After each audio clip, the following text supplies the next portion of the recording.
Well, rugby league history will be made tonight when the women's teams from New South Wales and Queensland play under the State of Origin banner for the first time. In recent times, the Blues have dominated female footy.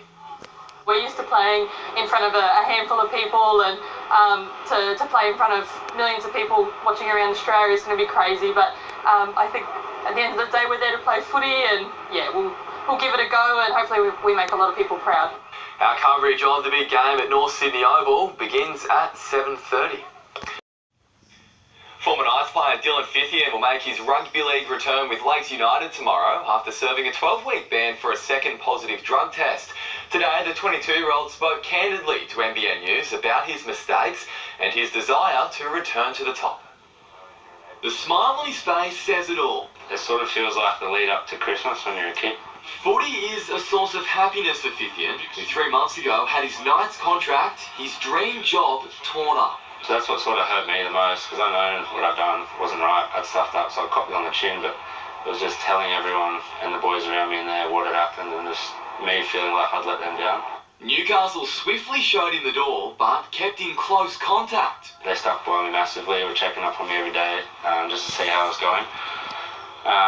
And the support I had after that day was just sort of an eye-opener. I had mates ringing up to see if they had work for me there, and also Lakes United were straight on the phone to me. Fithian was soon back at his former club. At first, not with the intention to play. He began running water for the grade sides. Yeah, just helping out in any little bit I could, I guess, just to get around the boys and improve them. But his passion for footy didn't wane. Tomorrow at Townsend Oval, he'll play his first game in almost 500 days, having also been sidelined by injury since March 2017.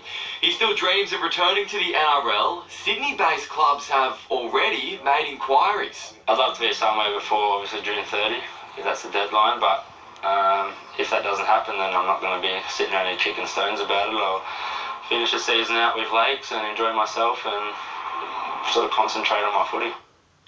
As we reported earlier, the first ever Women's State of Origin kicks off tonight. 2 Novocastrians are taking part, and while they've taken dramatically different paths to reach rugby league's biggest stage, they're united in their passion for the Blues. When the Blues run through the tunnel and out onto North Sydney Oval tonight, the sense of history won't be lost in the moment. It's extremely important to us to change that title to State of Origin. It just gives us that, I guess, that platform for the women's game, and just to equalise it with the men to showcase our footy. To be called State of Origin is a huge honour. I know all the girls in the change rooms are getting super pumped now. At 37, mother of 2, Beck Young isn't just the oldest Blue, she's a stalwart of women's footy. The North Newcastle skipper has represented New South Wales before, but knows doing so in front of her family tonight will be extra special.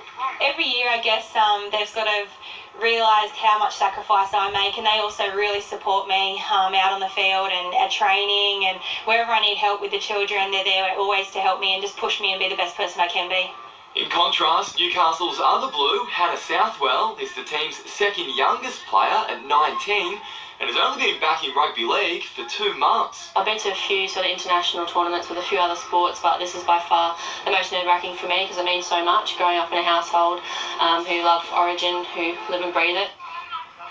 To basketball, the Newcastle Hunters men's side goes into this weekend's clash with Hornsby on top of the league, but players say they aren't paying too much attention to that.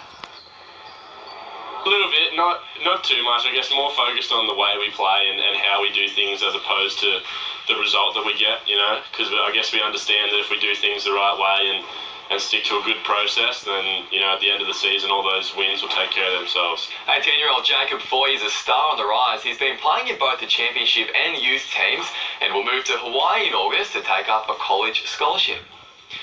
Star of the future. Absolutely, he sure is. Thank you. The weather's next.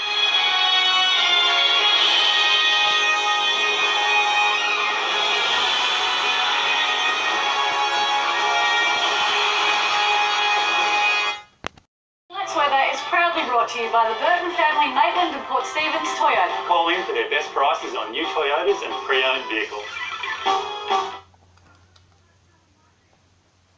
To the weather now, and the sunshine returned to the coast today after almost a week of rain and cloud. But we had to get through a very cold night and a pea soup fog this morning. Our weather shot shows a fishing trawler returning to the co-op at a cautious speed. with only about 100 metres visibility at times. Let's hope the catch was worth the cold, foggy night at sea for the crew. Up to the satellite, and Australia is pretty clear at the moment. It was the longest night of the year and the coldest in parts, with temperatures well below average. A large high in the Bight is bringing sunny days and bitterly cold nights. But there are some early indications of a rain-bearing system next week from central Queensland down to southern New South Wales. Taking a look at the temperatures today, and it got up to 15 at Nobby's after an overnight low of 8. 15 the top also at Cessnock. Nelson Bay had a top of 14 along with Tocal, and in Scone 4 overnight to a top today of 16. Looking ahead to the forecast for tomorrow, and it's going to be a foggy start right across the valley, getting up to 19 degrees after 5, the overnight low in Newcastle. 19 also for Singleton, 20 at Muswellbrook, 0 to 19 at Scone. A foggy start on the Barrington tops 2, getting down to -1 to a top of 9 degrees tomorrow. On the water, the sea's around 1 metre. It's fairly calm. The swell still holding at 1.5 metres. We'll have north to northwesterly winds tomorrow.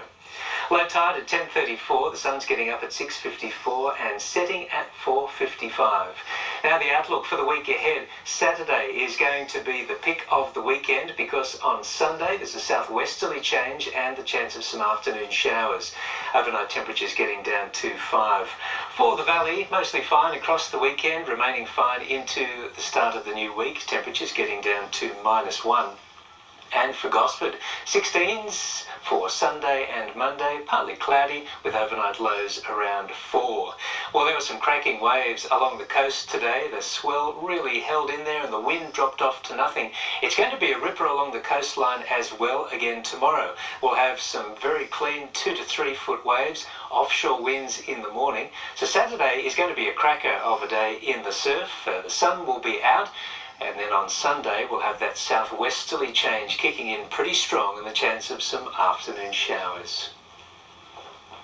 And that is the latest news. Stick around, our coverage of the first Women's State of Origin clash kicks off straight after a current affair. From all of us here, have a great weekend. Good night. Good night.